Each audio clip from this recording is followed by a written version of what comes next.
अंग्रेज अपना लगान और Newslaundry अपना हफ्ता कभी नहीं छोड़ते. Welcome to another episode of NL Hafta. We're recording this on Thursday, the 14th of March at 4 p.m. in the afternoon. Let me introduce the panel to you, and then we shall get into what has been making the headlines and the news. It is very exciting news week, and weeks in fact. In the studio with me is Shardool. Hello. Welcome, Shardool. Raman sir will be on Charcha this week, and Manisha is on leave.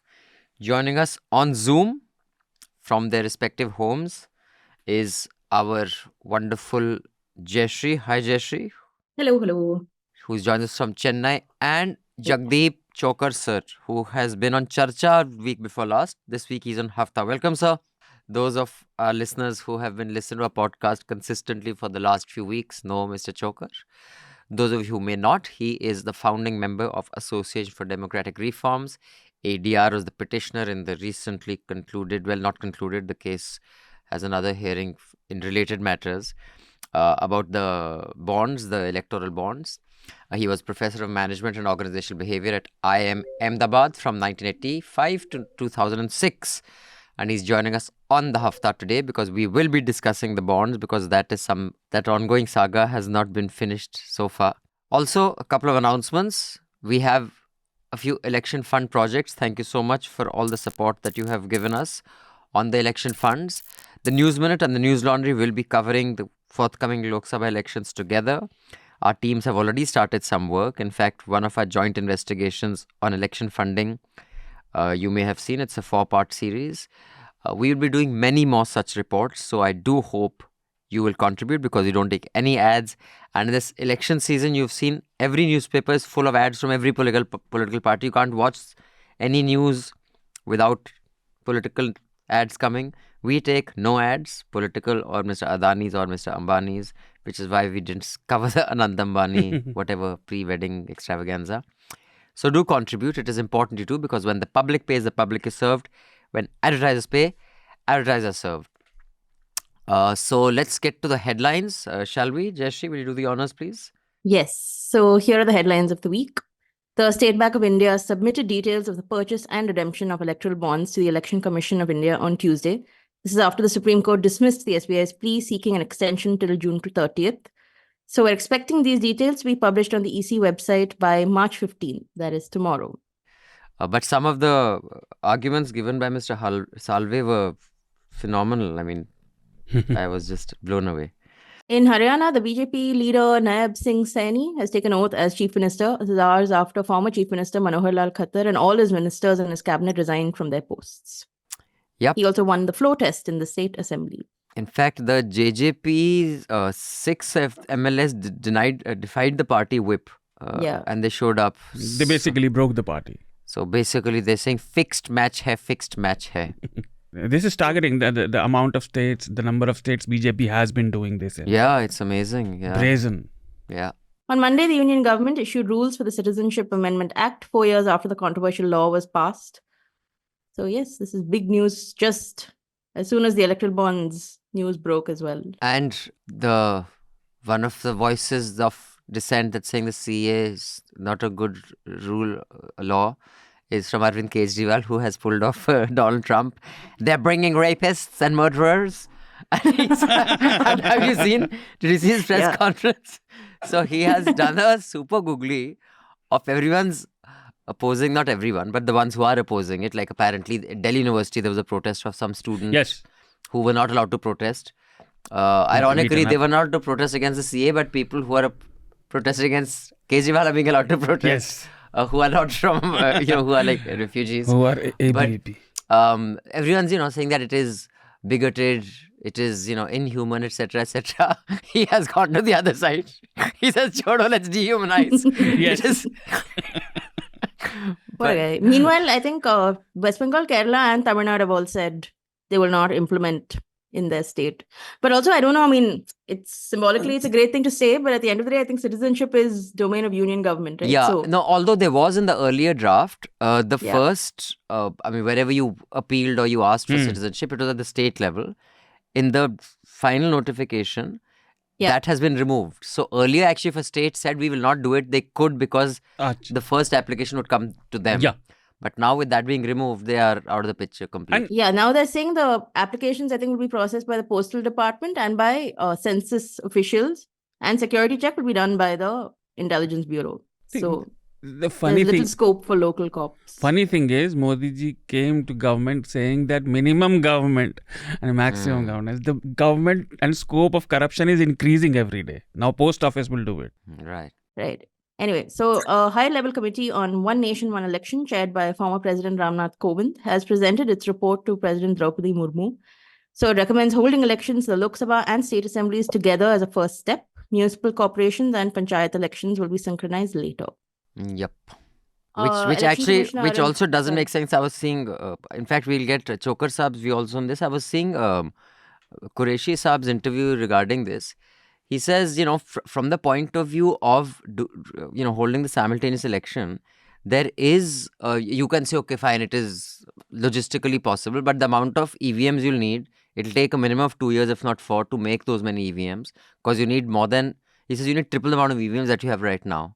That is part one. Secondly, he says if you want to do this other election in 100 days, that makes no sense, because in 100 days you have to recreate the entire logistical. So whether it's 100 days or 400 days, it has absolutely no impact on cost or convenience or anything. It's logistical chaos. Basically. Yeah, it's 100 days is too. It's like a full new election. Yeah. So it doesn't really make any sense. But what is your view on this, sir? One nation, one election, Chhokar Saab? First of all, my name is Jagdeep. Okay, sir. Okay, Jagdeep. Done.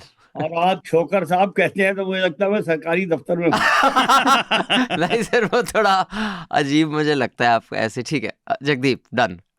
Anyway, I am totally against this one nation, one election. And I had written a 44-page issue paper for the Hindu Center for Politics and Public Policy about in 2018 on this issue. The whole premise that this will reduce expenditure is not only laughable, it is shameful.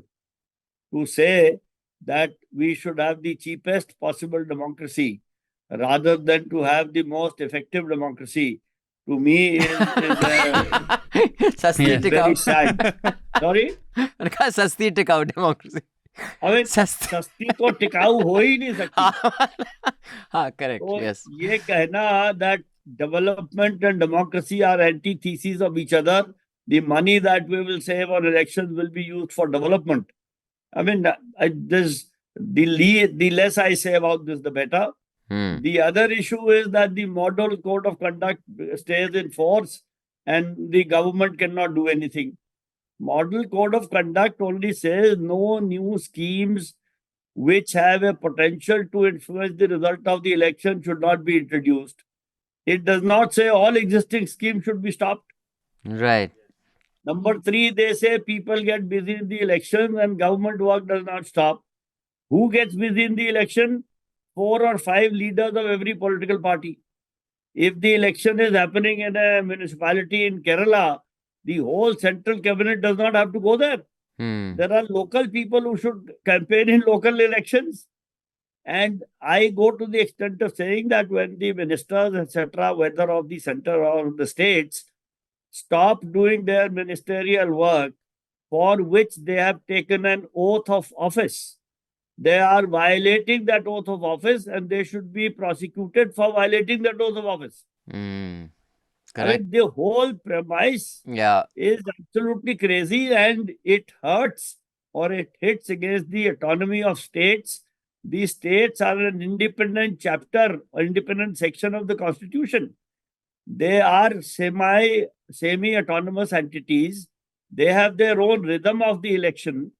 And I just don't understand we have one nation and we have one election for the Lok Sabha.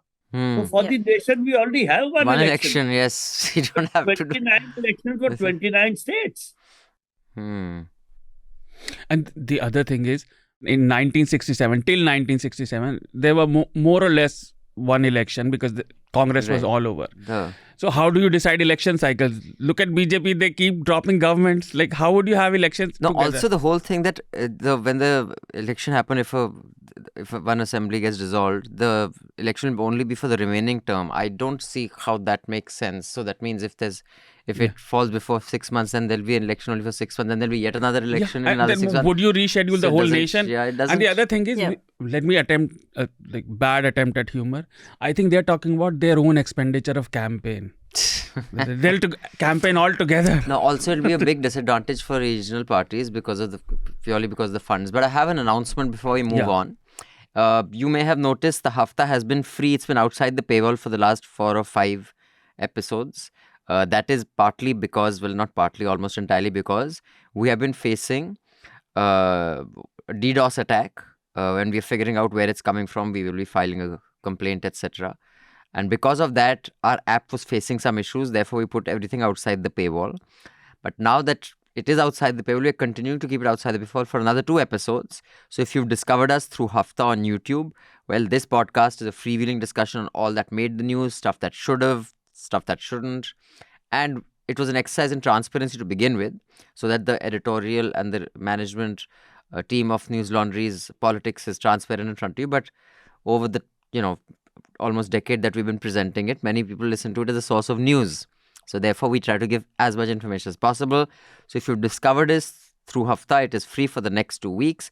After that, it's going to be back behind the paywall. So do subscribe. It's only 300 rupees a month.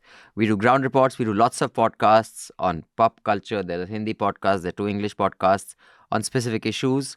We have ground reports. We have video shows. And all this we do without any advertising. So do contribute and pay to keep news free. And as long as this podcast is free and outside the paywall, share it with your friends, relatives, etc. so we can get them hooked onto this, and then they can pay once it's behind the paywall. On that note, Jayashree, over to you. Can I say one thing before we move on? Please, sir. I was saying that the so-called one nation, one election is an attempt to move towards a presidential form of democracy through the back door. I have no problem with the presidential form of democracy, but if we want to do that, we should discuss that and not bring it in the guise of one nation, one election.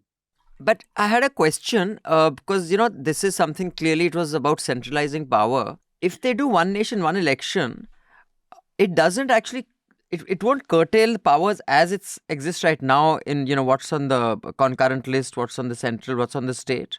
No, it will not curtail powers. It is a question of when you have while simultaneous, etc., or one nation, one election is a misnomer. When you have elections in all the states and the Lok Sabha happening at the same time, chances are that people will be swayed and they may vote for the same party in both. Consistency, correct. And therefore, the uniqueness of every state is likely to be, overshadowed by a larger national narrative or persona. In fact, that's their slogan also, na? Double engine, ki bhai center and state. And therefore, the power of the states will be curtailed in that manner because the people wielding power in the states will follow the diktats of the center. Sure. Dilution of local representatives. We will perhaps be back to, if you guys are too young, when Congress had the government in the center and in all the states. So we want to replicate that situation. Clearly. Yep.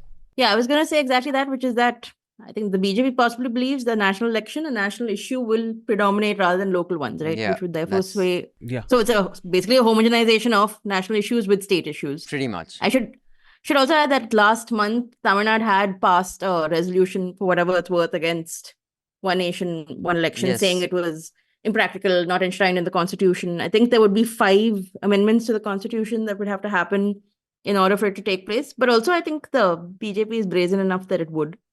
So 2029 will be a bad election. That bridge is still some distance away. Yes. Anyway, on March 9th, Election Commissioner Arun Goyal resigned from his post days before the announcement of the Lok Sabha poll schedule.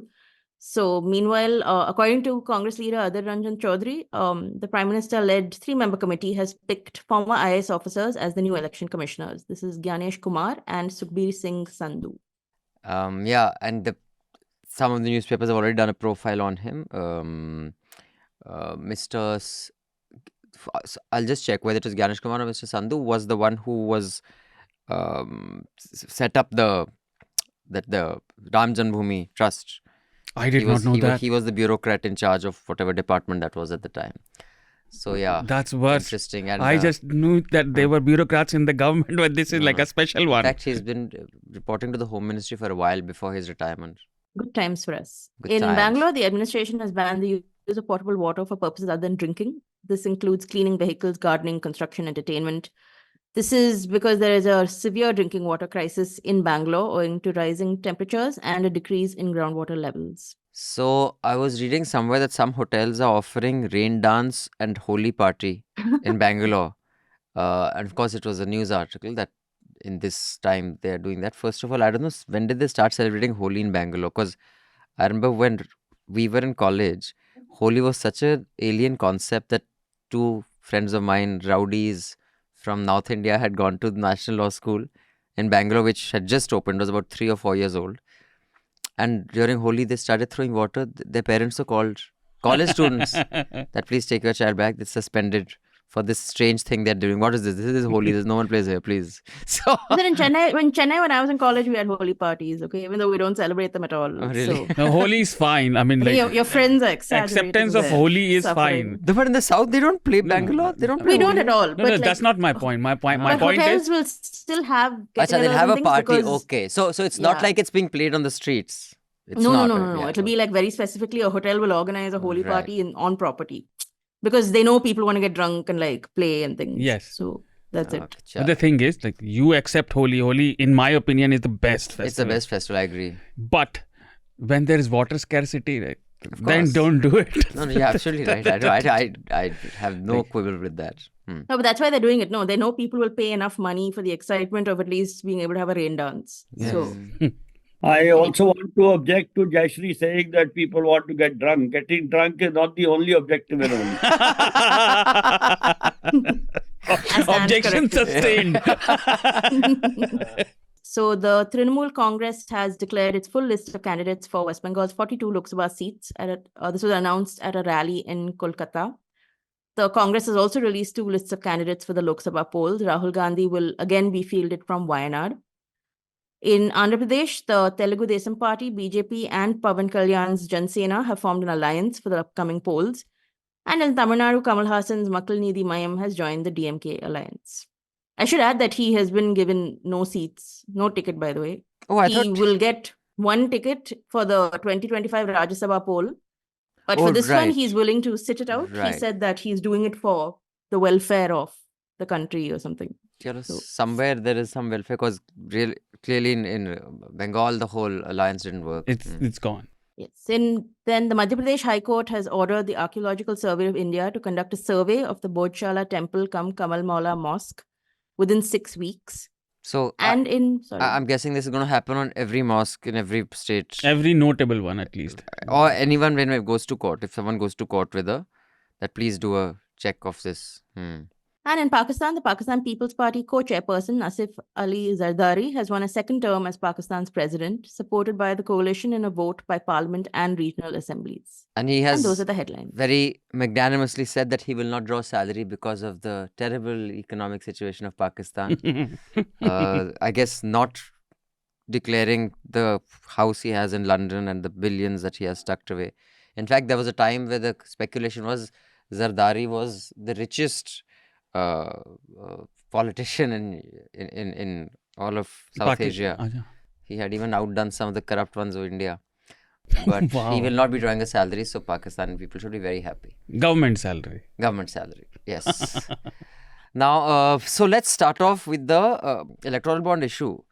So, Jagdeep sir, just, if you could just explain to our audience, one is when Mr. Salve said that they don't have, it'll take very long, all sorts of excuses were given, some of them were laughable. But basically, the Supreme Court is satisfied that fine, you make the deadline, they will put out all the bonds that were sold for how much, and the people who bought the bonds, right? Now, which political party they went to will not be available from the website. But how difficult will it be to actually decipher that for a pool of journalists or regular people if they want to do that? You see, the first thing that we need to remember is that the Supreme Court judgment on 15th of February gave certain directions. The State Bank of India, in its wisdom or lack thereof, decided that they will not follow those directions. They will go several steps further, which will take them 3.5 or 4 months. They could have gone even a few steps further and they could have said it will take 3 years. The initiative and the great desire of the State Bank of India to serve the people of India arose only on the 4th of March, 17 days after the judgment. They didn't say so in those 17 days. And when they said that we want to do this matching can actually be done in 2 days, but they decided to devise a procedure to do the matching, which will perhaps take more than 3.5 months. So Supreme Court said, thank you very much. We don't want your additional help. You do what we had asked you to do. Which is put out the kitne ka bond bika hai, how much has been how much worth of bonds have been bought by who, basically. Yeah, number of bonds sold, bought by whom, in what denomination, on what date. Okay. Right. So and parallel information, which bond was encashed by which political party, on what date, and for how much. right. So I guess if one was to actually, and just to tell our viewers, the News Minute team, the Newslaundry team, and the Scroll team, the three of our reporting team are together, all set. We're going to try to decipher all as much as this is possible, because I think they are foreseeing about 22,000 names being dumped, because those are about 22,000, 26,000 bonds was basically sold. So a group of 25 reporters has already been put in place. As soon as the information is out there, between Scroll, Newsmin, and Newslaundry, our reporters are going to be working together to get this information. Let me now tell you, it is not only the three of you. The Reporters Collective has put out a news electoral bond tracker. Right. And there are several other organizations, not necessarily in journalism, if I may submit. Yes. There are also organizations like ADR who are planning to do this.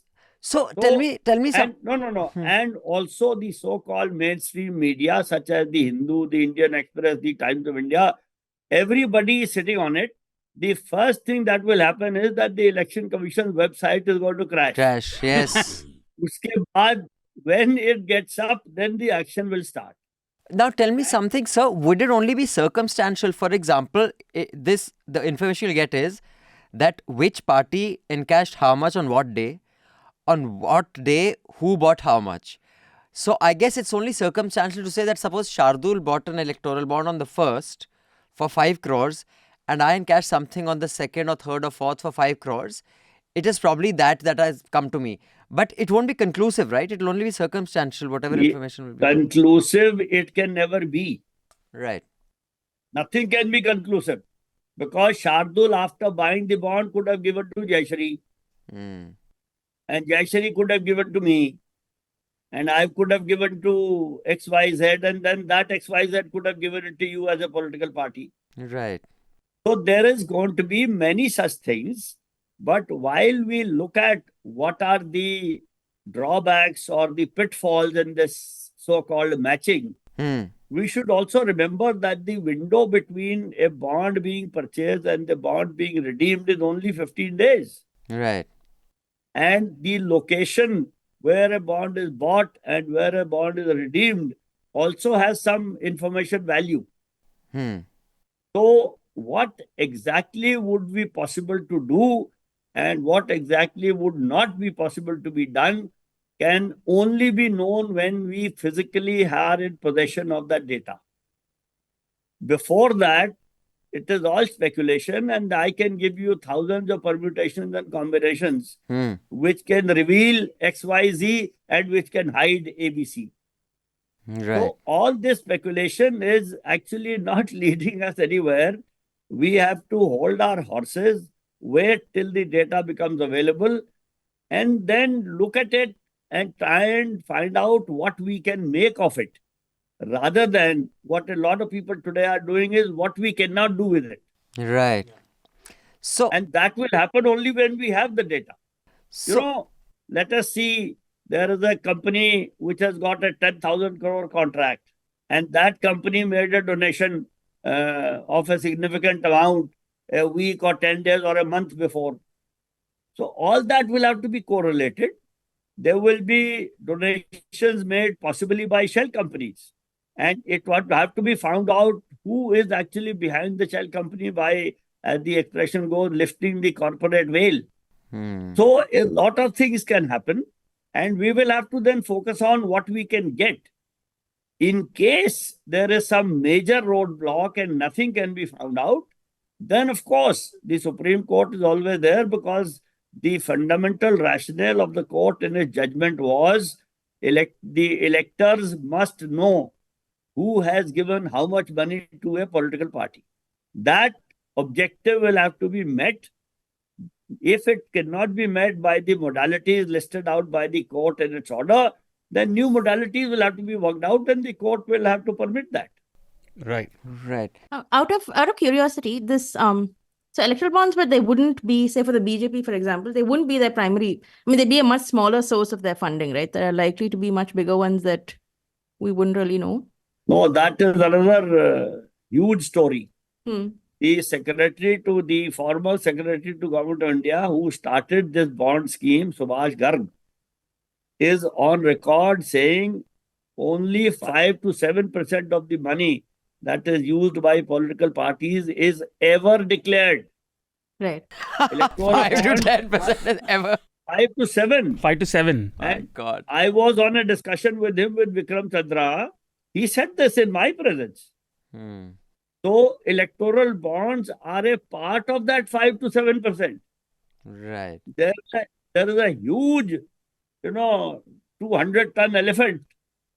We are only looking at 1/10 of its tail.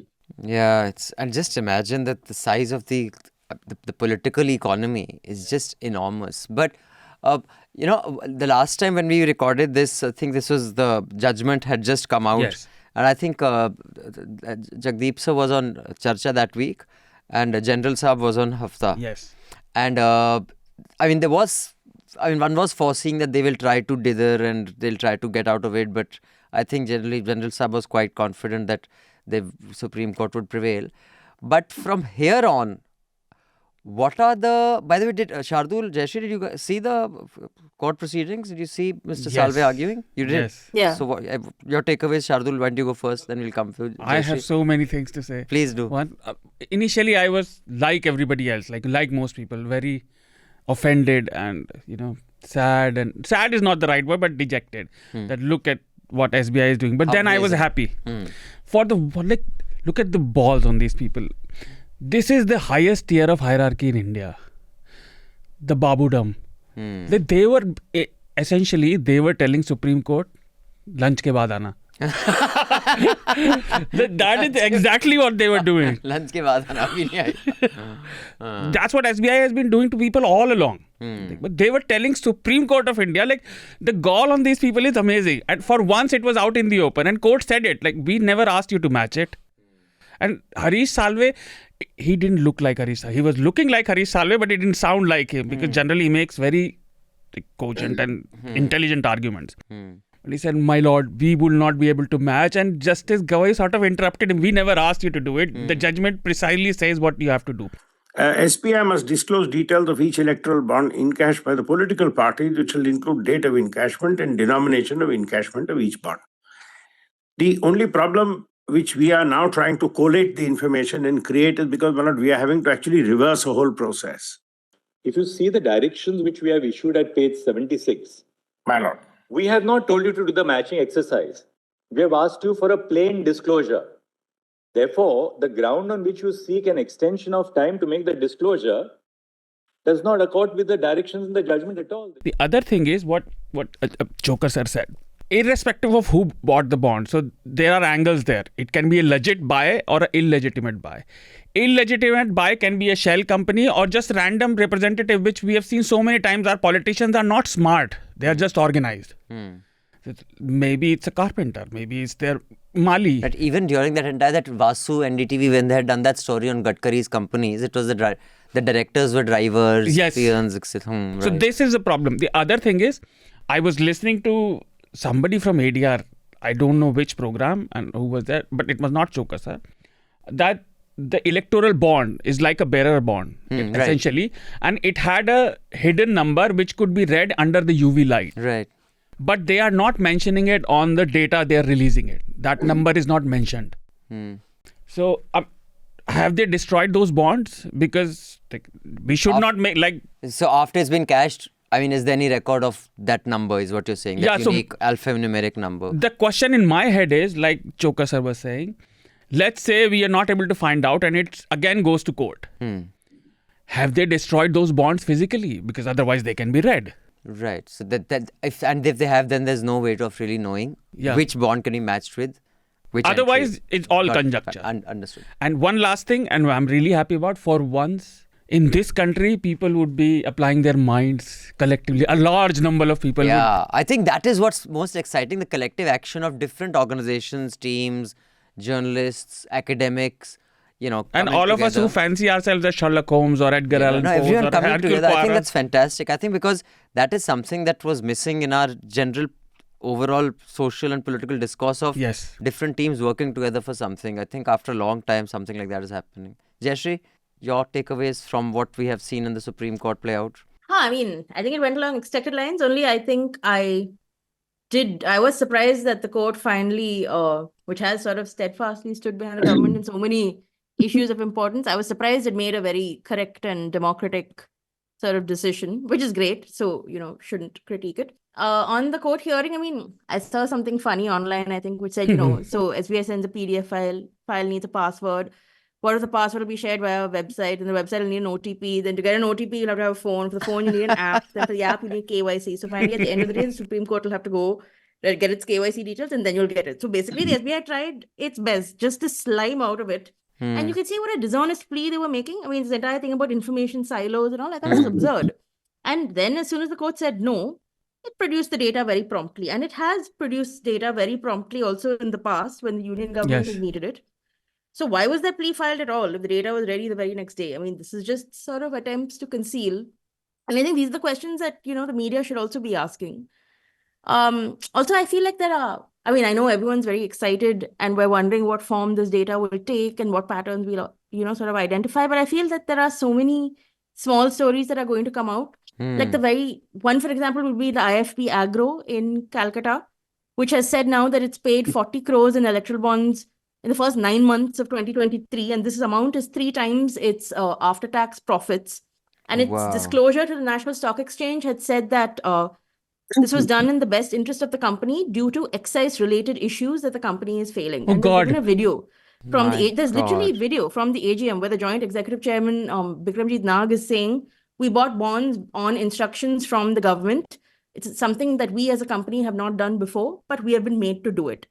And this is public information. There is a copy of its letter to the National Stock Exchange. And this is just one of the very, very, very many. I mean, we're focusing obviously on the BJP because it's gained the most. But I'm saying there's so many stories like this. And I think it's worth remembering that even the parties that we all admire and respect or whatever, everyone has benefited from electoral bonds. Every single party except the CPIM. The CPIM is the only one. In fact, on a related case, the president of the Supreme Court Bar Association, Adesh Agarwal, who wrote that president. That guy is nuts. And such a pointless. And yesterday, Vishnu on NDTV did a full, discussion on this with him sitting there. Says, I have not written this on behalf of the Bar Association. This is in my personal capacity. And I can do whatever. I'm like, dude, what a sideshow, irrelevant show. But they were trying to everything you need to know about that guy can be summed up by the fact that he has co-authored a book called Narendra Modi, a charismatic and visionary statesman. Okay, so we must... I think that tells you everything. So many oxymorons in one title. The gentleman, if I may use the term loosely, is also... He claims to be the president of something called the All India Bar Association. And the letter that he wrote was on the letterhead of the All India Bar Association. Right. He also happens to be the president of the Supreme Court Bar Association. Yeah. And below his signature, he had written President, Supreme Court Bar Association. The 150 odd members of the Supreme Court Bar Association have written to the executive committee, and they have suggested a resolution that he should be removed from the Supreme Court Bar Association. Oh dear. So it was not that he was doing it in his individual capacity. There is some institution called All India Bar Association, of which I am not aware, although I am a member of the Supreme Court Bar Association and the Delhi High Court Bar Associations. But I have not heard of this All India Bar Council Association or whatever it is. So he holds another office, and he tried to use that office. And let me add here that what the logic he has given is that people who made these donations, assuming that they would be confidential, because that was the law at that time, their right to privacy is now being infringed because the law has changed. Right. Now, this question had been raised even earlier in some discussions with me also, and I've said it on record, that anybody who feels his or her privacy, right to privacy has been violated, is actually within his or her rights to go to the Supreme Court and say, this has happened and I should be given relief. But nobody can do it on that person's behalf. This is an individual or a corporation which is a artificial individual. The person who has suffered has to go and complain. You can't file a PIL on this. Right. So what this gentleman did was to take up this cause in what he thought was a formal way and a big way. But as far as I know, nothing seems to have been happening to it so far. And even the president doesn't have the authority to just stay a Supreme Court order. There is no such provision also. No. What he has asked the president to do is to make a presidential reference to the Supreme Court, which is allowed under the Constitution. The president can refer a legal matter to the Supreme Court for the Supreme Court's opinion. Right. President cannot stay a decision, there's no question. But president also will make a reference when the president sees some merit in the suggestion. Yeah, but I mean, although of late, president's also conduct has been kind of depressing, whether it is holding up bills or passing the ones with super, alacrity. No, but in this issue, let me add, the president does not make these decisions himself. Yes. Right. President also has a legal advisor. And the president would ask the legal advisor what to do with this. And depending on how good the legal advisor, he should be able to tell us that this is not something you can do legally. So I'm hoping next week we'll have a lot of electoral bond related stories and reports, because there's so many organizations, news organizations, journalists, loose conglomerates working on this. So I think it's going to be a heavy news week. We may have to do a separate podcast just on everything that comes out of the electoral bonds. But, staying with election, the lists are out. In Delhi, the BJP has replaced everyone except Manoj Tiwari. Yes. Basically, Sahib Singh Verma. 6. Yeah. So I'm just wondering, and this question is to the panel, and we'll start with Jayashree and then go to Jagdeep sir. You think BJP in its third term is trying to say, okay, we've done our base is happy, we've cracked that. Now we will show that we also are not going to just be putting out the worst, the biggest haters amongst us, because that's a lot of their hate mongers who've been dropped. That's about 8 of them, 8 or 9. मैं कहता हूं अगर इनका दिमाग ठीक करना है, इनकी तबीयत ठीक करनी है, तो एक ही इलाज है, वो है संपूर्ण बहिष्कार. ओए बड़े, ओए उग्रवादी, सिरे ले रहे हैं. It is please. ए उग्रवादी, बोलने भी तो कभी खड़ा होगा. ये बता रहा हूं. इसलिए लव जिहाद करने वालों को लव जिहाद जैसा उत्तर दो. अपनी लड़कियों को सुरक्षित रखो, अपनी लड़कियों को संस्कारित करो, अपने घर में हथियार रखो. कुछ नहीं तो सब्जी काटने वाला चाकू जरा तेज रखो. स्पष्ट बोल रही हूं. And right now, there will be more who will be dropped. I feel that's a very optimistic take. My very pessimistic take is that I think the BJP this time is trying to set aside anyone or almost anyone who has an established track record and base and therefore bring in maybe someone more young and inexperienced. Mostly because then the thumb of the center is firmly in place. And I think we saw that in Madhya Pradesh and Rajasthan after the polls, right? And there were no really established leaders at the helm of BJP states anymore. And I feel this is something that they might be trying this time around also.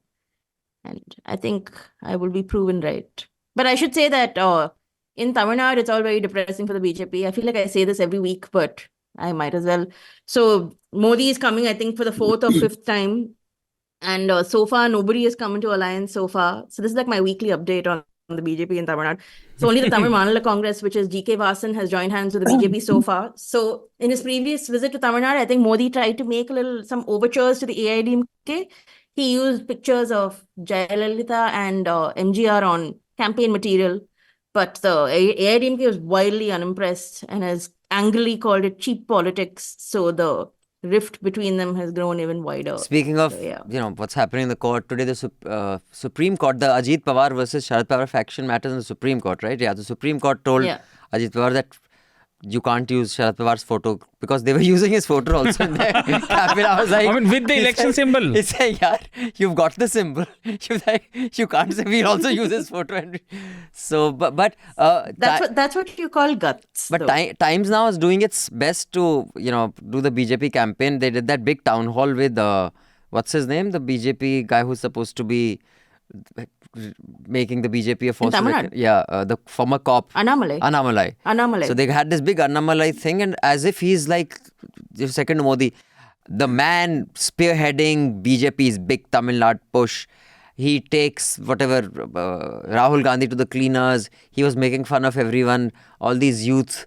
He says even Stalin was a youth leader till 10 years ago. He's a former cop, so he's a former cop, so he already has that sort of persona and presence, right? And like the others, he's a bit of a motor mouth. He says a lot of rubbish. He's very rude to journalists and all. So he's clever enough to sort of keep himself in the news. But he went on this 3-month yatra, which was... that's such a big event for him, as if the way the Times was pushing it. And of course, after saying that Rahul is not a youth leader, Stalin is not a youth leader, he says Modi is a youth leader because he talks the language of the youth. I don't even know what that means.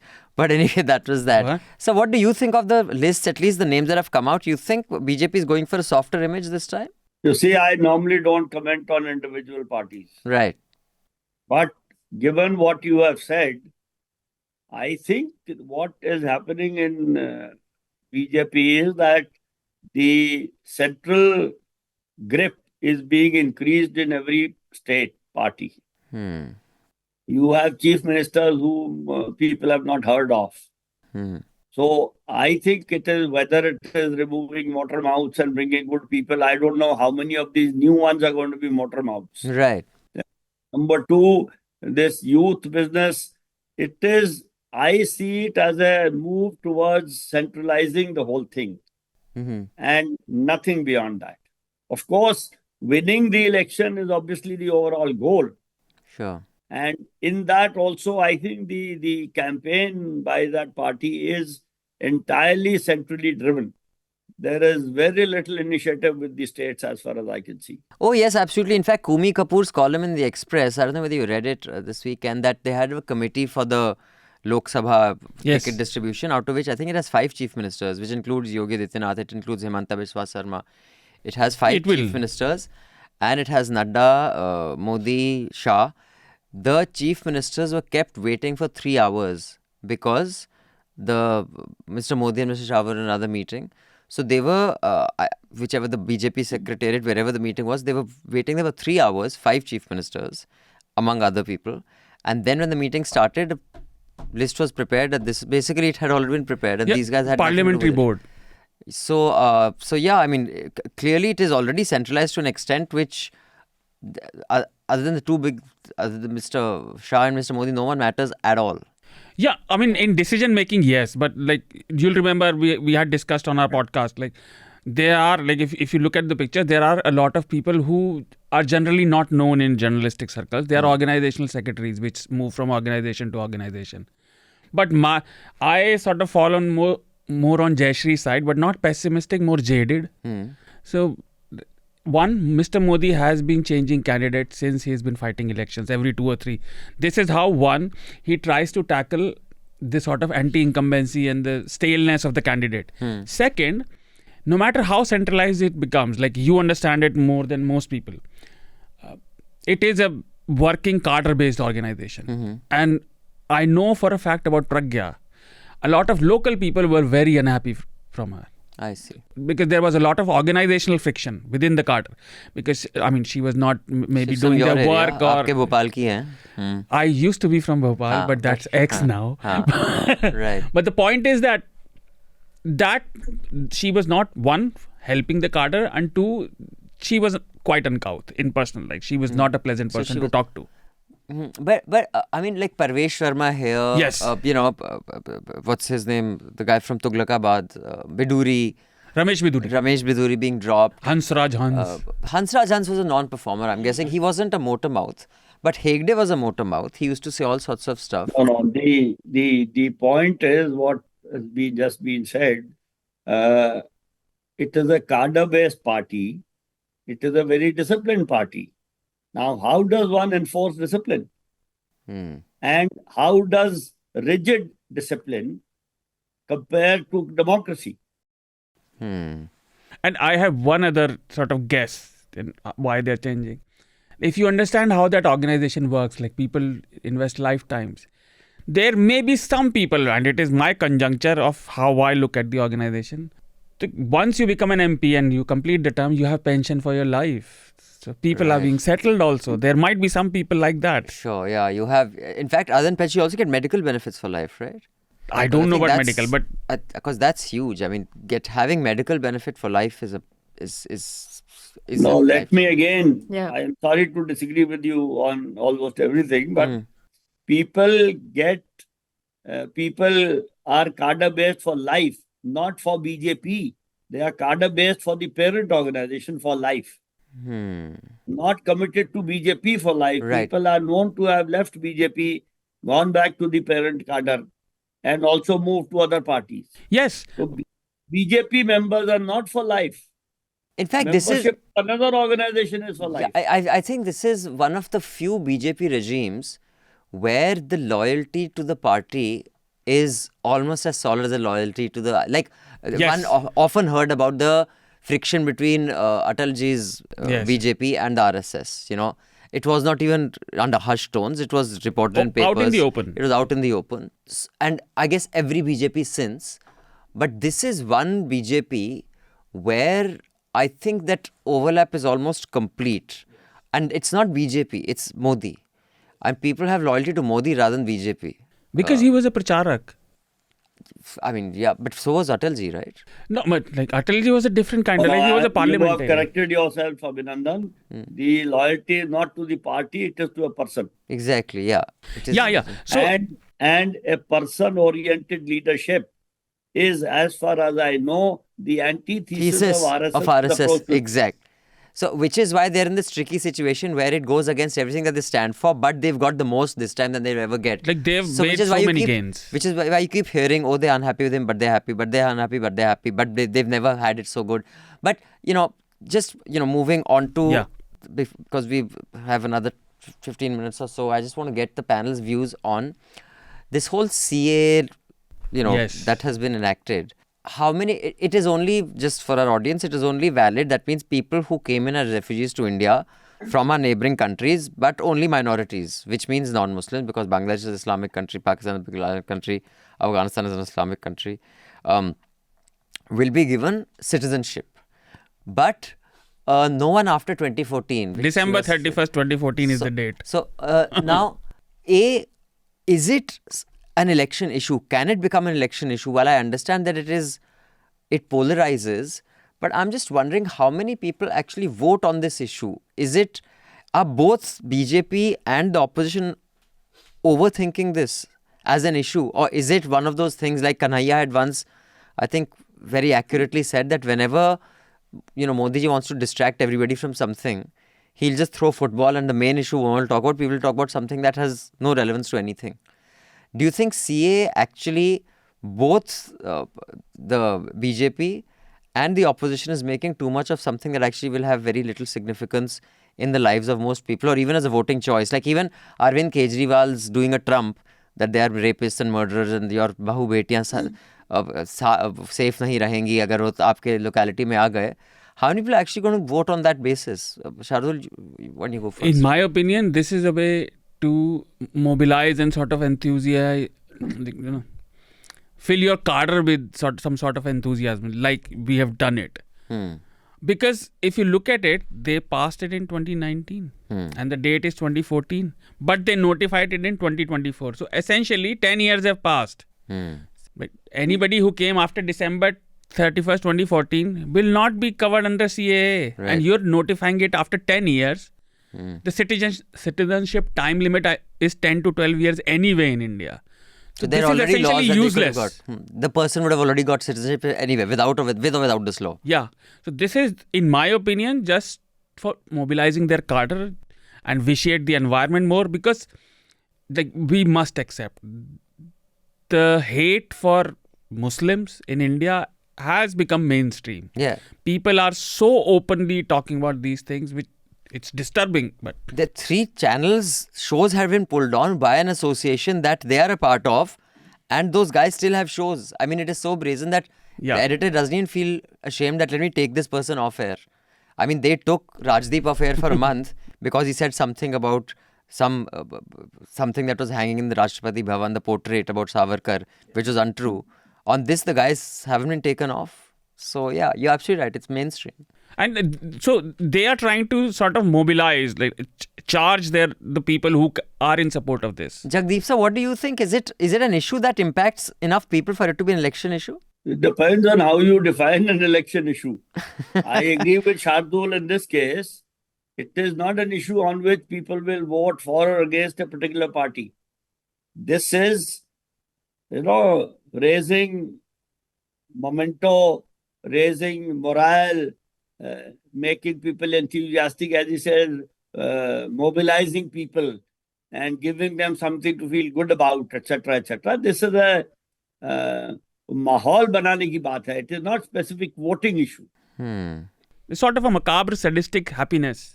So those who can attain it with this will do it, and they'll be really happy. And it's happening online. A lot of people are really happy and sort of rejuvenated their social media activity because CAA is gone. Oh, sorry, CAA has been notified. Jayashree, what do you make of it as news event? I think the election is already so polarized, right? This is not the issue that is a tipping point. I think the tipping point was reached a while ago. So, for example, I think in Kerala, it has become an election issue in that both the CPIM and the Congress have been holding huge protests and all. But Kerala is also a state where the BJP is unlikely to score any sort of victory, as in it will be versus the Congress and the CPIM. So I don't think it'll influence the election to that extent. I did want to bring up, though, the very peculiar press release that the Press Information Bureau put out 2 days ago. And then I think they deleted it and they put out another version. That was, it was headlined Positive Impact of the Citizenship Amendment Act. And it said, so basically it was pages and pages on why Muslims shouldn't worry. It said how they're going through so many perverse things in life, and this is the way to make sure that the CAA is here to make sure that they'll be happy. It was very strange and very bizarre sort of phrasing, but then they deleted it and they sort of replaced it with another more sanitized press release on how this is just a positive narrative for India. So, I don't know, I think the people for whom CAA matters, I think are not possibly voting for the BJP anyway. I don't see this as changing too much ahead of the election. I do think of it more as a distraction with the timing. I mean, you're saying the SBI electoral bonds verdict and then that this came along so simultaneously. I think that would be more questionable rather than will this really take off in any sort of big way. Yeah. Also, the protests outside Arvind Kejriwal's residence of the people from our neighboring countries who have been demonized by him as rapists and murderers. There are more people who are playing cricket in the park outside than who had gathered for that protest. So I'm wondering, how big is this whole thing really? I mean, the refugee problem is a big problem in border states, especially in Northeast. And sure. That is understandable. The plight of people who, especially in Assam, were subjected to all this process. The funny thing is, that whole circular asks for documents, and the law is for those people who don't have documents. So that's an oxymoron in itself. Yeah, there's even with the NRC and CAA, the contradictions that exist are significant. But I forgot what I was thinking. Yeah, it was a 44-page document, what Jayashree was mentioning from MHA, but they deleted it. I don't know why. Clarification of the clarification. So, so before we say bye to Jagdeep sir, just want to ask for our audience, some of you may or may not know, even the rule, that is also a Supreme Court verdict, that anyone who contests an election has to file an affidavit with their assets, liabilities and any criminal cases against them. That was also following a legal intervention and a litigation that ADR had only initiated. And now is the electoral bond one. What is the next big project ADR is working on, sir? ADR takes things as they come. Hmm. ADR took up electoral bonds because they came. ADR didn't invent electoral bonds to take them on. I see. So anything else we are currently following up on the appointment of election commissioners, etc. We had filed an application day before yesterday saying in the Supreme Court requesting that the appointment of these two election commissioners be held according to the Supreme Court judgment's order, not by the law that was made, because we have challenged the law already and our petition against the law is already pending. But that application was mentioned in the court yesterday, and the court said it will be heard on the 15th. But the appointment has happened today. Yeah, very quickly, before that could be heard. Yeah, so therefore, I think we might file an application for staying these appointments, although that is going to be very difficult. So we will continue to work for the correcting this appointments situation.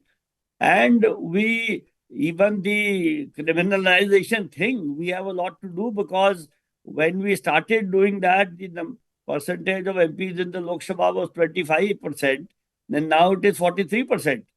So our efforts at trying to reduce criminalization have had opposite results. So we need to do something seriously different. And we are working on it, and we continue to do things. There is no big project identified per se, but we react to the political situation as best as we can. Right. So speaking of the election commission that Jagdeep sir was talking about, one of the two commissioners, which is the Sikh gentleman Sukhbir Singh Sandhu, he is actually a doctor, MBBS doctor, and a master's in history, and of course he's a former IAS. He cracked the IAS. And the other gentleman, Mr. Gyanesh Kumar, who's Kerala cadre, he is the one actually who was I'll just read it out. He played a key role in setting up the Sri Ram Janmabhoomi Tirth Kshetra Trust when he was in the Ministry of Home Affairs under Mr. Amit Shah. So these are the two gentlemen. So उनका तो नाम ही ज्ञानेश्वर है, और क्या चाहिए आप? Yes. So on that note, thank you so much, Jagdeep sir, for all that you're doing, for the work you do, and for joining us and always taking out time for Newslaundry. We are forever grateful. And also, I'm sure our audience who are getting this outside the paywall free second appearance by you on our podcast. But 2 weeks to go. After that, we'll be pulling our podcast behind the paywall. So do share it with as many friends, family, etc. as you can till then. So before you... Thank you for being there, Newslaundry. Thank you, sir. And anything that you think you watched or enjoyed in the last week or two? Any film, any book, any article that you want to recommend? Well, I don't see films. Oh, you don't? Okay. No, I don't see films. I see very few. What I am reading is something really heavy and difficult to read. Well, we would not expect anything less than an IIM Ahmedabad professor. But do let us... No. It has nothing to do with an IIM Ahmedabad. It has to do with the origins of tyranny in the world. Oh, I see. Okay. Nice. There is a classic book by Hannah Arendt, Arendt. Okay. That's what I'm reading, but I would not recommend it to too many people because it takes a lot of effort. But what I want to say is that a lot is happening right now in the country. The election commissioners have been appointed today. The electoral bond data will come tomorrow. The elections may be announced any day. So we as citizens have to worry about at not being misguided or misled. For example, on this electoral bonds issue itself, the number of times I have been asked, we will not get this, we will not get this, we will not get this. But nobody has ever thought, what will we get? So the whole narrative is how this is not going to work. Right. We as citizens have to think at making correct things happen rather than to prevent that from happening. There is a narrative कि ये नहीं होने वाला, लेकिन भाई इसको करवाना पड़ेगा. And we have to be careful about what do we believe. I mean, the amount of information that comes across which is incorrect and sometimes motivated. The citizens have to be very careful, all of us, that we don't get misled into things which are simply not correct. In fact, I mean, you're so right, because there was just today it's been put up on Scroll, the Pew Research, which they do this annual poll of, I know, yeah. that 85% of Indians support autocracy or military rule, shows Pew survey. So in such this thing, one has to kind of try to get public to start thinking that what you can do and what you can change rather than just accept things as they are. And I think this comes from that. But thank you, Jagdeep sir. Have a fantastic weekend, and we shall hope to see you around sometime soon. All the best. Thank you. All right. Bye-bye. Bye-bye, Thank sir. you. Bye. Bye-bye. And before we move on, Dhanya Rajendran is going to be in Michigan in the first week, actually on the 7th of April. And she will be having a joint subscriber meet of the News Minute and Newslaundry subscribers. And she'll be telling you all that we are planning to do, all that we've been up to. So do join her on that subscriber meet. You can mail us at subscription@newslaundry.com if you want to attend that subscriber meet. It's going to be in Michigan, at the University of Michigan, Ann Arbor, I think it's called, where I was last year. So if you're a News Minute member or a Newslaundry subscriber, do mail us at subscriptions@newslaundry.com so that we can plan for however many people are going to show up. It's a fantastic thing to attend these subscriber meets. You meet a lot of people, like-minded people who you haven't met, who you live close by to. It's a great way to spend an evening and to make social connections, especially if you're overseas. So you have people, like-minded people. So you can attend that event, and also do chip in to our election fund. Newslaundry and News Minute will be doing a whole lot of coverage together, and we have a very ambitious plan. So we need all the resources we can get. So do contribute. Now we'll be reading emails. We only entertain the emails of subscribers. So if you're a subscriber, you can write in to us at podcasts@newslaundry.com. I repeat, podcasts@newslaundry.com. Please keep the word count below 150. Many of you haven't. In fact, the first letter is 581 words. Or you can just click on the link in the show notes below. It opens out this little window, and you can just write in your feedback there. Any criticism you have, critique you have, suggestions you have, appreciation you have, all of that. But you have to be a subscriber for us to entertain your email. So you want to go first, Jayashree? You don't have to read the full email, which is so long, just the overall what he's trying to say. Yeah. So this is from, is it Commander Shepherd? I think it's Commodore Shepherd. Commodore I have no Shepherd. idea. It is from someone called Shepherd. So your electoral bond articles are really fast and good, and what I assume was a low budget. So congratulations. I agree with the host that when criticizing, we must have an idealistic view of the situation. Otherwise, what are we even striving for when critiquing? It's even more appropriate to criticize from an idealistic viewpoint when the situation has already happened. We have the knowledge and experience from our past to know where it's heading as a collective. Coming to the counter that was given to this argument, it's only appropriate to bring out the past and the things that lead up to it when there's a good faith discussion to solve a problem. The right wing uses the good faith practice as a means to dodge accountability, and then it just devolves into whataboutism. He's linked to a playlist which explains this in a better way. Also, I don't know why no one has caught on to this fact, but what's happening in India has already happened in the US. The only reason this isn't one-sided in the US as compared to India is because of their centrists and few leftist propagandists. India has no propagandists on the other side. I know comparing US to India is not correct, as regional politics holds more power in India. but I want to show how BJP treats its propaganda. This Soros media control is originally anti-Semitic. It started in the US. The foxification of Indian media is also taken from the US. And first, let me explain about myself so you get where I'm coming from. I got an internet connection during the early 2000s. I like learning new things. The amount of useless things I know scares me sometimes. I read on world history, world politics, domestic American propaganda for kicks. I've told my sister many times that Arnab uses American propaganda and just copy pastes it on his news channels. Started with Fox-like debates, devolved rapidly post 2014. Your Let's Talk About Israel was very good. I will use it to explain to people the issue. As you can see from above, I'm not so good at explaining things. One suggestion I would make is to explain and spend more time on the Sykes-Picot argument and also the World War I shenanigans. Agreement. That was the moment for The me, which put Sykes-Picot everything in perspective. Agreement, yeah, not argument. So Yeah. I can answer that. We're not done yet. And brought out the real fact of the matter, painted the issue more as a freedom struggle rather than an anti-Semitic one. Enjoy my Zoomer brain fart. Thank you. There's a chaotic but entertaining email. Yes, chaotic but entertaining. You were saying? So, Shepard, we did not include World War One much from World War One and this agreement era because, one, we had limited time. Two, our guest, the one we conversed with, did not reflect on this time period because much of the problem began after World War II. Sure.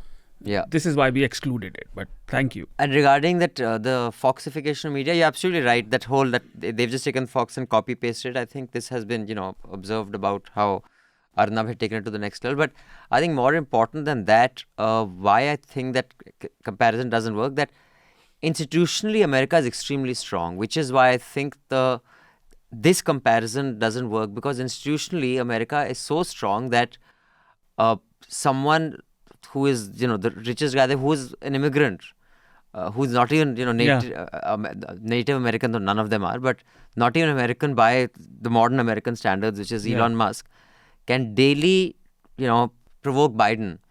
Or, during Trump's time, someone like, I mean, the kind of stuff that they can say on TV, if you said even 1% of that here, you'd be in jail. Not only would your industry be taken over by the government, you'd be in jail. So, institutionally, media, industry, federalism, institutionally, America is extremely strong. And no matter how much you may hate it or dislike it, its institutional structures are very solid, which is why it's just not the same. You can't compare it to India at all. Yeah, I mean, American politics has its own problems. But to say that you can compare it to Indian ones is not right. No. Also, just institutionally, why? Specifically talking about the media, that you can get away with this, you can get away with that.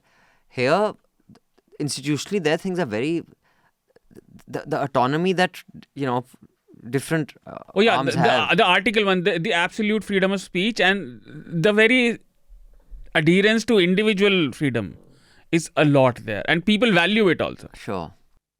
Yeah, I mean, I think everyone knows how much I hate America, but then you look at things that we're so used to in India, like, there's an IT raid on a media organization. Yeah. People barge. So, the sort of things that we assume just happen on a daily basis with a government that is angry with media houses of a particular quality, that stuff will not fly. Yeah, that stuff you can't do.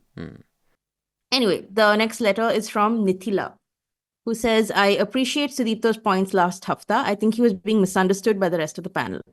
To acknowledge there is a general trend of sycophancy and dictatorship in history that brought us here is not to say that what is happening now is okay, nor is it to deny that the scale and methods of today are different. We like to imagine an India pre-2014 as somehow being more secular and more fair, but that wasn't ever really the case for Dalits, tribals, or even Muslims really, was it? The ugliness is out in the open now. But that doesn't mean it wasn't under the surface before. Some of it is manufactured, yes, but a lot of it is pre-existing. In general, wanting an end to conflict makes us reach for viable and practical solutions, something familiar that's already existed. But most times, that was never fair or just to begin with. It's imperative that we collectively imagine more just and equitable futures, complex as they may be given current scenarios. Very well articulated, Nithila. Simply done. In 178 words, Nithila has communicated such complexity. I'm sure you're a Presi teacher. So please, everybody, learn from Nithila's mail. See, in 178 words, you can make such strong points, and so well done. Yes, I agree. Yes. The next is from Aridaman. Yes. Hi, Newslaundry team. I've been a big fan of your work, a proud subscriber for the last 8 or 9 years. But something has been bothering me for the last few days. It's the amount being raised for your Sena project, Modi 2.0 report card. It is 6,32,498 rupees. Every time I see this figure, I wonder, why did they not make it 6,32,500? It is just 2 rupees extra. I know I sound weird, but I feel a sense of discomfort each time I see this figure.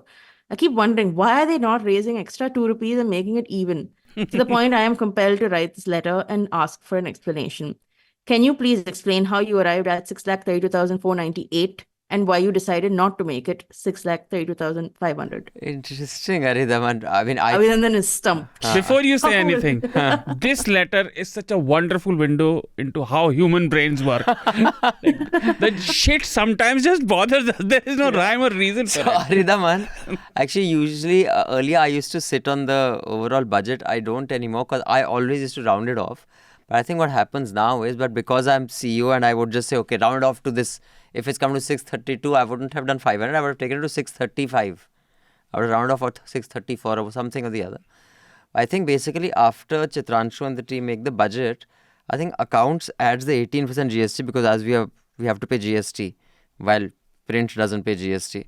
Anyway, so I think in the GST calculation, all the round figures go off. So rather than round it off there, they go with as is because but yeah, we should round them off. No, But it's fun. why it comes to this is because after the rounded off figure has been shown to accounts department, then when they do the 18% GST addition, then it's no longer round. No, we should keep it like that. I am always against uniformity. Like, be distinct. Also, it's beautifully precise. Yes. Right, it Just is beautifully 498. Supriya Guha says, I've gotten used to hearing many mispronunciations on NL, such as Wednesday for Wednesday. But why does Abhinandan say Madras with a soft duh? I assume you say Madras. Madras. And why yeah. is no one on the panel correcting him? I say Madras. What is it? It is Madras. Madras. It's a duh, not duh. Oh, I thought. No. I thought in But Hindi- that is the North Indian way to refer to us as Madrasi, so I get it. You should not say that. I am becoming tired of the homogenization of North Indian. Like, you're talking about more than 600 million people. Yeah, Counter, all you've done 600 you've done a all 600 million of you are at I am fault. one of them. you've done an Uno. I've said it. You've done an That's Uno. it. Pick up 2, you added pick up 2 back to you. See, but Abhinandan is not one of those 600 million because you are half a Madrasi yeah, yourself. I'm half Madrasi myself. So yeah. Okay. Actually, you are the closest person to you're the closest other Tamil person in this organization. There's otherwise just me. That's right. So- Shit, I should be ashamed. Yeah. In fact, Supriya Guha is our correct. guest last time was so disgusted when I mispronounced her name. She says, yeah, you North Indians can't. I said, no, actually, I'm half Tamil. She could not. Believe Was it Radhika Ramaseshan? Yeah, that's correct. Radhika was Radhika really disgusted. Ramaseshan. Yes. So another very thought-provoking email is from Cyril, who says, "What is up with the interior design in your studio? Looks like the interior designer, wherever he or she may be, selected the colors right from the German Nazi flag." Is that right? Is it black and red? Yes. Oh, is it? Yes. Oh, okay. Yes. On a more serious note, thank you for the investigative pieces on political funding through electoral bonds. I hope the SC forces the SBI to reveal all information related to electoral bonds in the public domain. Fingers crossed. The next letter is anonymous. It says, you completely glossed over my letter on suicide murder of Siddharth, the student from the Kerala Veterinary College. You may check the story was akin to the Nirbhaya case and made worse by the political angle to it. You haven't answered how your South correspondent or the News Minute also didn't feel the story was enough to be discussed on Hafta. Please Google the story. It's astounding and so very tragic. Your partnership with the News Minute should bring up the southern state stories, but this time, as in the earlier times, they are very selective. So Well, the News Minute has covered it in detail. Yeah, I think we republished one of their stories as well. So yeah. The anonymous. I'd just like to say, didn't mean to gloss over it. I mean, I think your email was accusatory rather than suggestion. But I checked. The News Minute has actually done more than 2 very detailed reports on this. Yeah. So the News Minute has covered it. So it is incorrect to say that it hasn't covered it. Why was it taken up in the Hafta? Again, I repeat, I've read the details of the case. It is a horrible case, but I do think it is not the kind of thing that Hafta would take up, because here it's something that has an impact at a much bigger level, whether it is, constitutional or election or secularism as a concept. But yeah, it has been covered by News Minute. And- the We'll give links to the News Minute stories on this. Have we republished any News Minute stories of I think this we issue? republished one this week, if I remember correctly. I need to check though. And the other thing is, like Anand has said it many times on Hafta and Charcha too. It's just the banality of crime. Like individual crimes are really horrible and heart-wrenching, but there's nothing to discuss about them as such. Right. Of course, there are political angles and all that, but everything is so obvious. It's just horrible. Right. Next email is from Prasad, who says a few episodes ago, there was a conversation on how Hafta subscribers are well-read and well-informed. I'm guessing the suggestion is hence they are anti-BJP. But there must be smart people voting for the BJP as well. I see very few honest assessments as to why the BJP is popular, apart from some lazy analysis, like Indians do not value democracy. This feels like Bollywood directors looking down on their audience because their movie failed at the box office. I'm sure caste-privileged, left-leaning people like us reading 3 newspapers a day are not the only saviors of democracy. Also, I hope there are more topics of discussion in Hafta other than the usual left versus right debates. So, Prasad, on this, I will cite the Pew Research, the latest episode, the latest version of which is out. A total of 54% believe that elected representatives do not care about what people think of them. 85% of Indians support autocracy or military rule. And the link will be in the show notes below. So, there is data, however credible or non-credible you may consider, that Indians don't value democracy. And as far as, I think you might be conflating being literate with being educated. Yes. For me, being educated is being aware of, like, for example, I will not name names, but some of the colleges I've been to which have technically cracked the most difficult exam there is to crack in the world to enter those colleges are so clueless, it is embarrassing. I know school children in Delhi who know more about the India and the politics around it than some kids who are doing a top like chemical engineering degree in some of the top colleges in India. So it's got nothing to do with that kind of, but I think yes, there definitely is a tendency, and I don't think one should actually pretend that's not the case. There is a correlation between education and being aware of your rights or seeking accountability from your government. I think that it's a way of you get empowered. It's and I don't think one need to like pretend that it's a patronizing attitude. It's not. There is a direct correlation there. That's all. So, in my opinion, when you mention that Pew Research, people in India support this because they don't actually know what it is, how it will be. Yeah. And the second part is, it's part. I think I mentioned it in the very first letter I wrote to you, that it's the very structure of our society. You are not supposed to ask questions. Like Exactly. the amount of beatings I've had just because I ask questions. In fact, that's the next mail. I think. But the point is, like, you are encouraged to not ask questions and follow commands verbatim. And that's a learned behavior since childhood. So most people do it. Yeah. Yeah, so this is the letter. It's also anonymous. Hi, NL team. Thoughts from me from the last Hafta. Abhinandan said that something about how there's a lack of ideology. He used the example of Eklavya and how he gave his thumb without question. The analogy was not very clear to me. So if you can explain your point again, that would be helpful. The way I did understand what you said made me slightly disagree with you. I don't think there's a lack of ideology at play here. The Mahabharata, of course, has different accounts from writers' perspectives. I've read it quite extensively. Some say Eklavya knew exactly why Dronacharya was asking him for his thumb. He could see the malice in his guru's mind, and still he gave the thumb anyway, as he was adamant to follow his ideology, which we still see today in our culture, respect gurus, teachers, etc. I don't think it's a situation where he doesn't have a strong ideology. Drawing a comparison to the current world, what today's ministers lack is self-reflection and thought. If you ask them about ideology, they're the first to say Hindutva or anything of the sort. But then you ask them their position on economics, markets, welfare, health, etc., whether they're religiously left or right, economically left or right, socially left or right, I'm sure they won't be able to answer.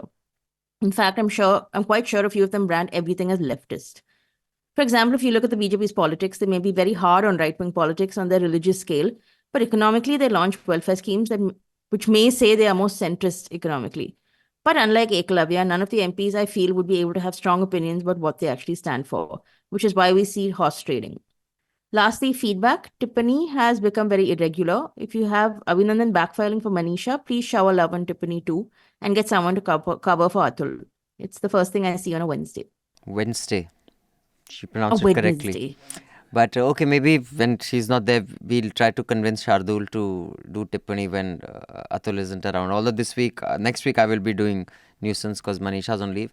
On the, why it's irregular, Atul lost his father a couple of weeks back. So he had gone back to his village and his father had been keeping, ill health for a bit. That's why it was irregular.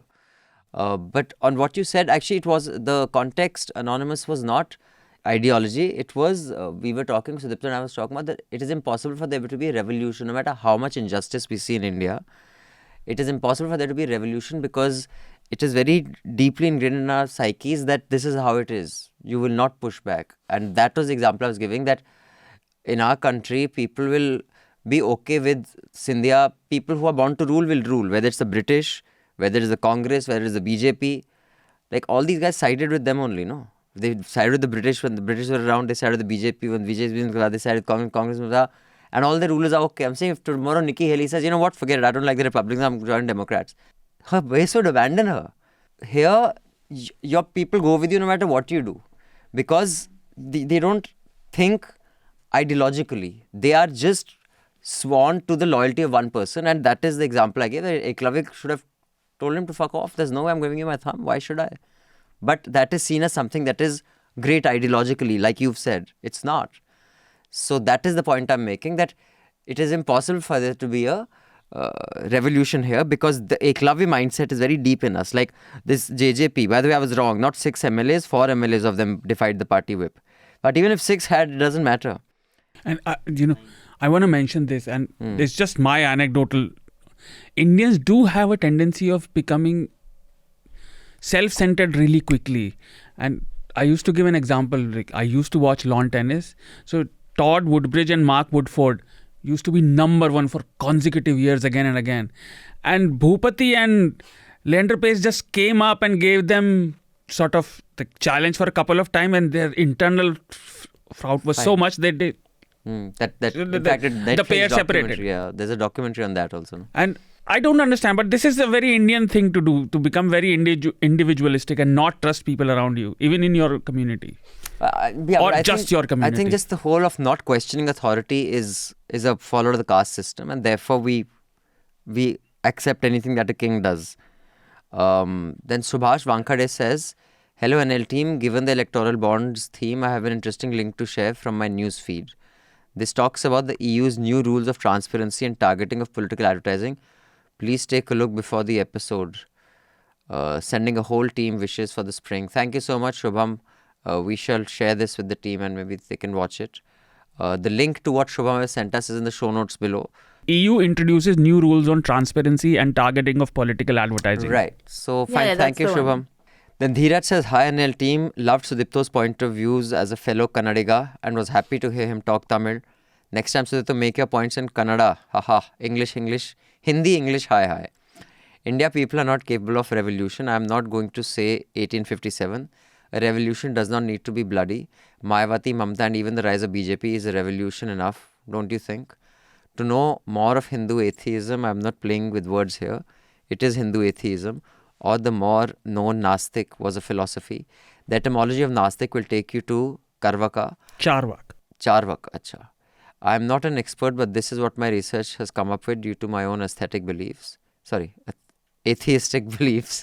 Can you please have a look at ITC's eChopal and does it really work? Cooperative using innovations. About Empire podcast, Sirjeet William Dalrymple is in Delhi. Only you can collaborate with him also. Sure we can collaborate with him, but he's just the host. It takes more than just a host to do a podcast. The amount of research asked young Shardool, the amount that goes into it is significant. And the Williams podcast is in collaboration with, and the rest is history. And the resources and the time they take to make a podcast is how much we take to make 10. So it's not just William being accessible to us, and he's accessible to us. But, to your point, I won't call Mayawati and Mamta a revolution in the sense of what we were talking about in the context of there being a complete social uprising. That is also about an identity. Mamta can make her party do what she wants today. Look at Mayawati. I mean, she has done a disservice to her cause. like more than any, Savarna, I'd say, in Yes. the last 5-7 years. But yet her base won't abandon her. So, in fact, you're just making my point. And 1857 was not a revolution, by the way. I mean, let's just be clear. I don't blame, Rani Lakshmibai or anyone else for that. They were not fighting for India's independence. They were fighting for their rule. Because had the doctrine of lapse not come in, which was basically that if you do not have a successor, the British will come and take it over. Yeah. Lawaris ka waris Yeah. bankar British Raj Jhansi aaya, doctor, like they've, everyone was fighting that we want to be our own kings. They weren't fighting for India's independence. So we've been taught the mutiny of 1857. The Pandays, like Mr. Mangal Pandey itself, did not decide to do mutiny when they were asked to shoot their own countrymen. Yes. They decided to mutiny when they were asked to bite a bullet which had beef in it. As long as they were being asked to shoot Indians, they did it. When they were asked to bite beef, they didn't do it. And So this whole 1857 was a revolution. It was every kingdom was fighting so that they could continue to live lavish lifestyle while their kingdoms were in utter poverty. So there has never been a revolution in India, and there can never be a revolution in India. It's too easy an argument to win. I can just go on and on. no, but here's the thing. Like, we can call it revolution with the benefit of hindsight. They were not doing revolution. That's the point, right? I think you're trying to make. I want to talk about this Hindu. But even in atheism. hindsight, Even in hindsight, it's not even in revolution. hindsight, how is it revolution? I mean, he's totally correct. They were It was fighting just against British. individuals fighting for their For own that glory and reason. gain. That was Yeah, it. exactly. but- They weren't fighting And for it's the sort of thing you're not. kingdoms. This is the sort of thing you're not supposed to say. No, you're supposed to be like, oh my God, salute our martyrs and all. But no. And At the like, end of the day, what were these fights about? They were just for their own kingdoms. And That like is what one- India is, a loose sort of amalgamation of entities that are sort of brought together by force. and Mangal That Pandey is sort the- of broke the discipline. Like, because of him, it was not successful, right? He preempted it because he was too offended by the. But the beef thing. Yes. Anyway. The Hindu atheism thing, we were discussing on that matter also. Like, there are many branches of it. Yes. So, Right. Yours, Yeah, next Jayashree? email is anonymous. He's talking about episode 474, where the guest was questioning why farmers from only one part of the country are protesting. First thing, this question is actually covered in detail by the Red Mike, who has done brilliant coverage of it. Secondly, should this question really be one for a farmer to answer? If tomorrow there is a new tax introduced for hospitals, will we start this divide and rule on why X hospital is protesting and not Y?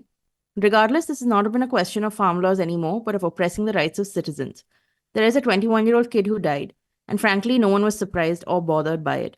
Heck, I'll even go ahead and say farmers are in the wrong when it comes to their protests, which they're not, but they deserve an audience. For years, the government has squatted on its promises that it made to the farmers previously. Question the government why it has done jack before we start the nuance of whether farmers' demands are right or wrong. I think everybody made that point on the podcast. I don't quite recall all that was discussed, but yeah, possible. Next one is also anonymous. Recently, during one of our English literature classes, we delved into Salman Rushdie's The Free Radio. Our professor provided historical context, particularly focusing on the forced sterilization campaign led by Sanjay Gandhi. In her discussion, she asserted this campaign unfairly targeted a specific community within India, specifically Hindus. I found this assertion troubling and wondered about its veracity, given some prior questionable statements made by this professor. Previously, our professor has made unsubstantiated claims, such as labeling Arvind Kejriwal a communist and suggesting the current government in Karnataka shares communist ideologies. Furthermore, she says states governed by communist parties perpetually remain impoverished due to their supposed dependence on poverty. To challenge her assertions, I presented data regarding poverty rates in Kerala and Uttar Pradesh, which seemed to provoke her ire. Unfortunately, these instances are not isolated. Many professors in our English department at Delhi University seem ill-equipped to deliver accurate information or even proficiently communicate in English. As permanent members of faculty, that lack of teaching skills is increasingly hindering our educational experience. So, yeah, I mean, I hear you, Anonymous, because even I'm shocked by some of the professors that I meet and the thoughts they have. In fact, that horrible book that was written on the Delhi riots, which Op India had, Oh, yes. I think I don't know how Op India was involved in it, but the launch of that was, I think, covered by Op India. Kapil Mishra is his name? Yeah. I mean, two of the co-authors of that book are teachers in Delhi University. I mean, and how can you write that kind of stuff? So I hear you, but I mean, I don't know how your teacher was saying that poverty rates in Kerala, communist countries are higher, but people use communist very loosely.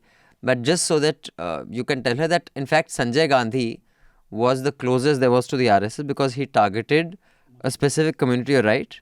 It was the Muslim community. Yes. And in fact, if you read A Fine Balance, who's the Parsi author who's written that? Rohinton Mistry. Rohinton Mistry is forever depressed. Don't read it if you're in a bad mood, you'll jump off a building. So when you're very happy, he'll bring you down to depression level. If you're depressed, he will make you suicidal. But if you do read Rohinton Mistry, and the Turkman Gate sterilization disaster has been written about by many authors in fiction, non-fiction, both. In fact, if you read Ram Guha, so the entire sterilization was targeted more at Muslims, and there was a huge episode at Turkman Gate which still, is one of the most horrific and blots on Indian democracy. Yeah, I mean the visuals are there, the newspaper clippings and photographs, the bulldozer. Yeah, the bulldozers, etc. They're all there. You have I'm sure there are archives also of footage.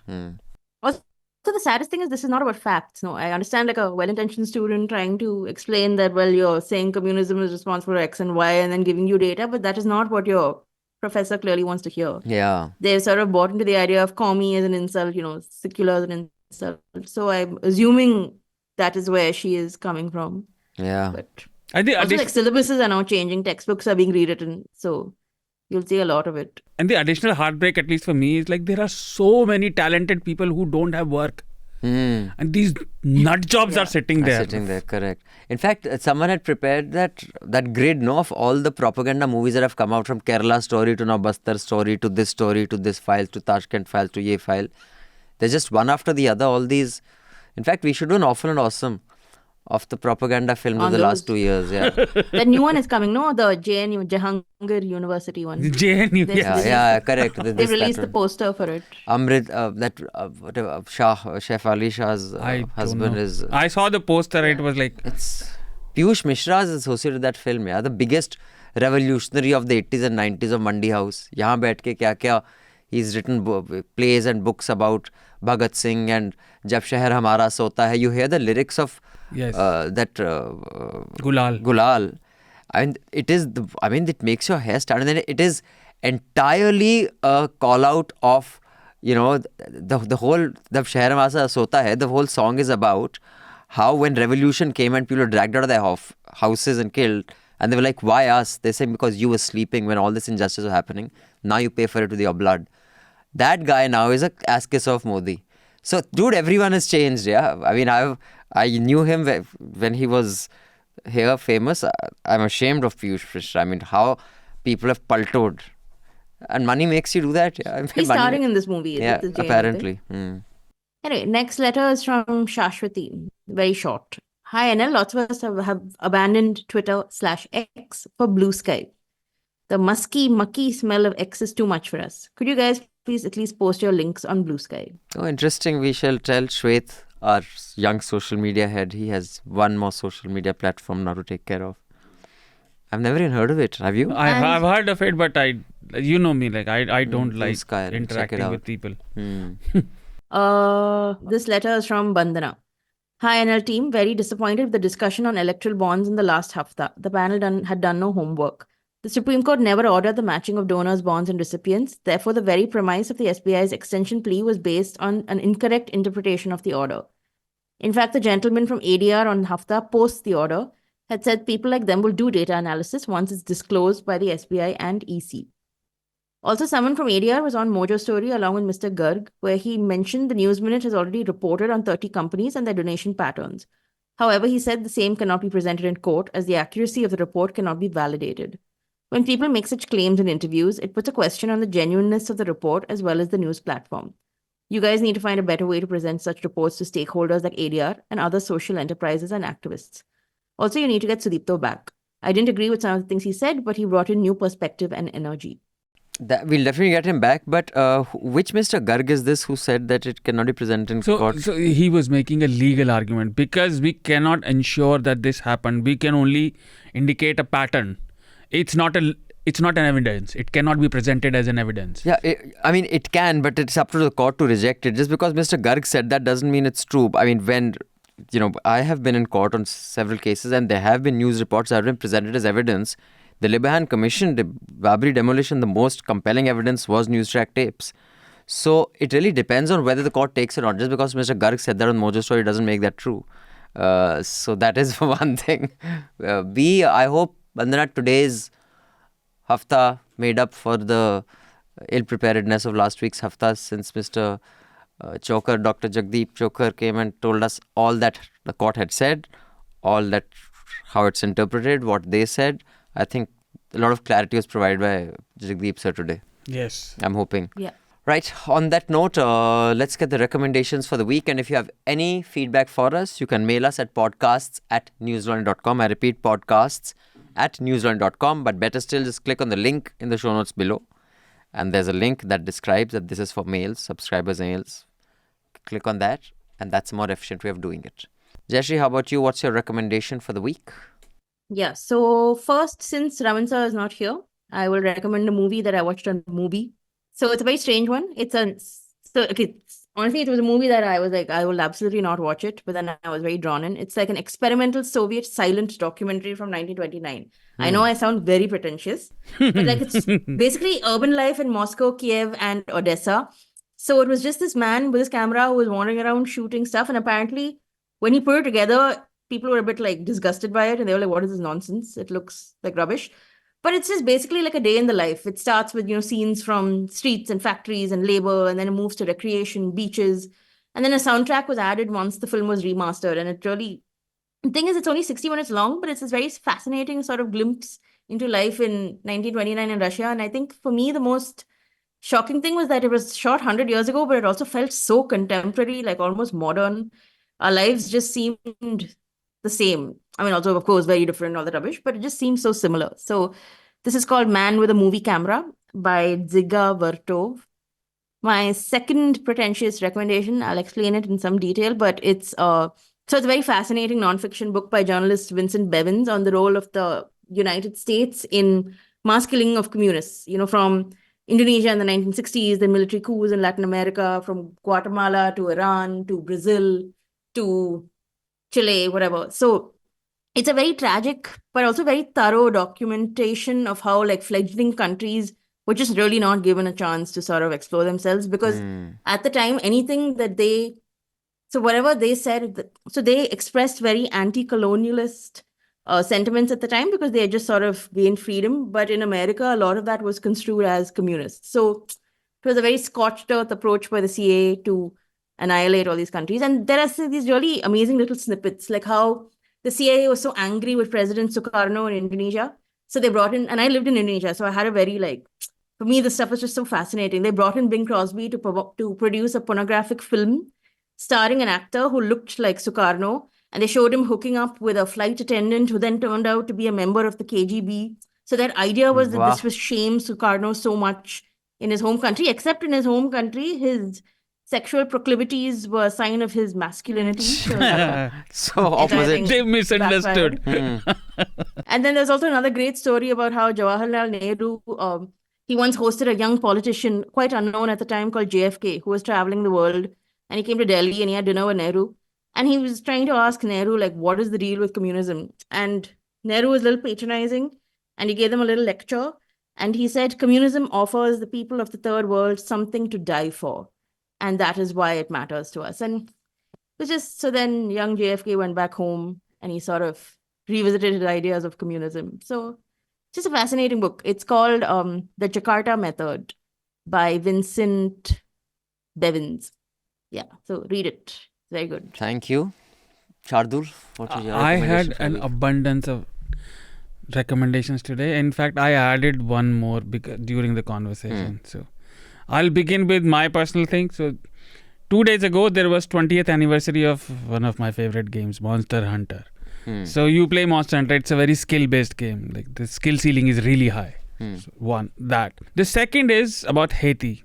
A lot of things are happening in Haiti. In fact, it's related to what Jayashree said. In fact, now the president is stepping down. Prime Minister is stepping down, and the US has set up some sort of a committee to run it. The president was killed 2 years ago, and the person who was convicted was a CIA asset who was convicted in Florida in court in assassination. The main Don there, his name is Barbecue, no? Because he barbecues people. That's Is that why it's called Barbecue? Okay. On street. So, and I was fascinated to find out that Haiti paid reparations to France of 560 million because this is the only country where slaves revolted and gained their independence. I see. Okay. And this is why they are so hated by colonial world white people. So an article in New Yorker, our gang's about to take over Haiti, the second one. The third one, which I added while talking to Mr. Chhokar, is I don't know when the poem was written, but the poet was Allad Bikaneri. It's a comedy poem, like in Hindi. Mujhko sarkar banane do, about elections and how netas are. So it's a very funny poem. You read that.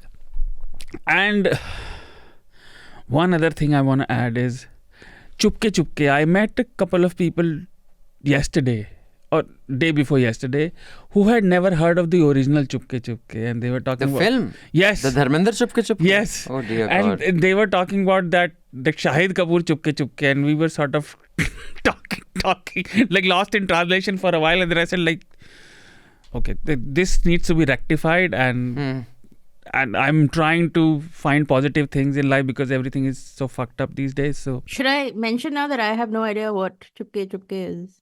will Will you guys hate on me even more? Like, no. So it's Hindi, so you don't know it, but it's a brilliant movie about the comedy on language.